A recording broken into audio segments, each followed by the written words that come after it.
ऊंचे पेड़ पर बैठी चिड़िया की बेटी गुड़िया अपनी नानों का इंतजार कर रही थी। या बेटी, अंदर आ जाओ, आपकी नानो अभी नहीं आएंगी। मम्मा, मैं दूर से ही नानो को देखकर घर ले आऊंगी। नानो मेरे लिए बेसन के लड्डू लेकर आएंगी। गुड़िया की नानो उड़ते उड़ते थक गई थी। वो एक जगह बैठ जाती है। थोड़ा आराम करके फिर से उड़ती हूँ। दूर एक कौवा पेड़ पर बैठा हुआ गुड़िया की नानो को देख रहा था। इस बुढ़िया के डिब्बे में क्या होगा? इस डिब्बे में जरूर कोई खाने वाली चीज होगी। ऐसा सोचते हुए कालू कौवा गुड़िया की नानो के पास जाता है। बूढ़ी माँ जी, क्या आप थक गई हैं? जी बेटा कव्वे, मैं रानो चिड़िया की माँ हूँ। ये डब्बा बहुत भारी है, इसलिए मैं थक गई हूँ।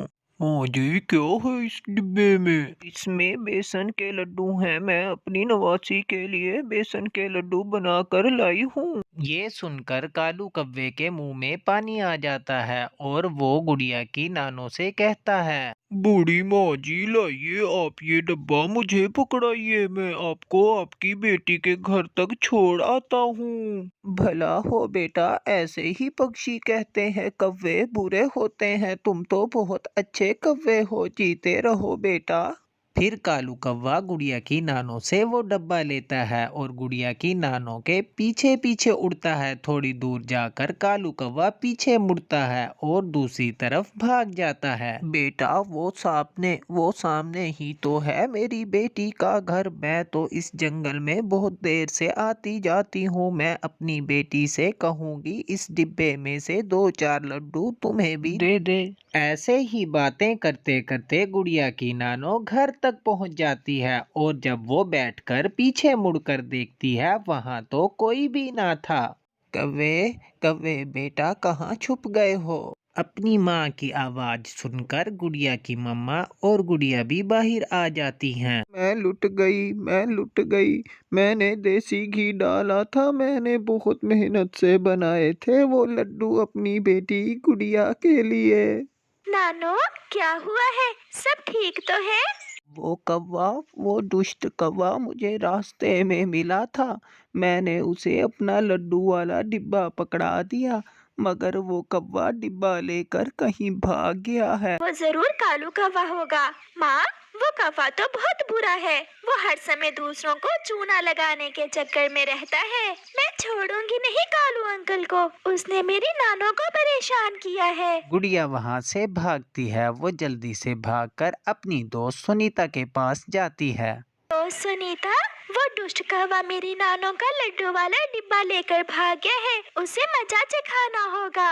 इसका मतलब हमें मेरी दोस्त मधु के पास जाना होगा। जल्दी करो, इससे पहले कि वो दुष्ट कौवा सारे ही लड्डू खा ले। हा हा हा हा हा, बूढ़ी चिड़िया फंस गई। बूढ़ी मेरे जाल में फंस गई। मैं यहाँ नहीं, मैं नदी के किनारे जाकर ही ये लड्डू खाऊंगा।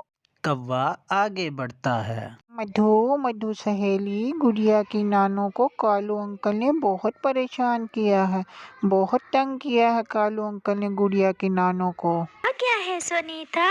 फिर गुड़िया मधु को पूरी बात बताती है।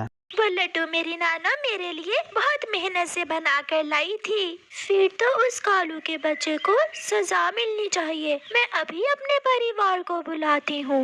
मधु 2 बार आवाज लगाती है। कुछ ही देर में वहाँ मधुमक्खियाँ ही मधुमक्खियाँ इकट्ठी हो जाती हैं। सब मेरे पीछे चलो, एक कौवे को सजा देनी है। मधुमक्खियों की सेना फिर उड़ती है। आलू, तेरे भोगे में ये लड्डू कहाँ थे? अगर तू इतना चालाक ना होता।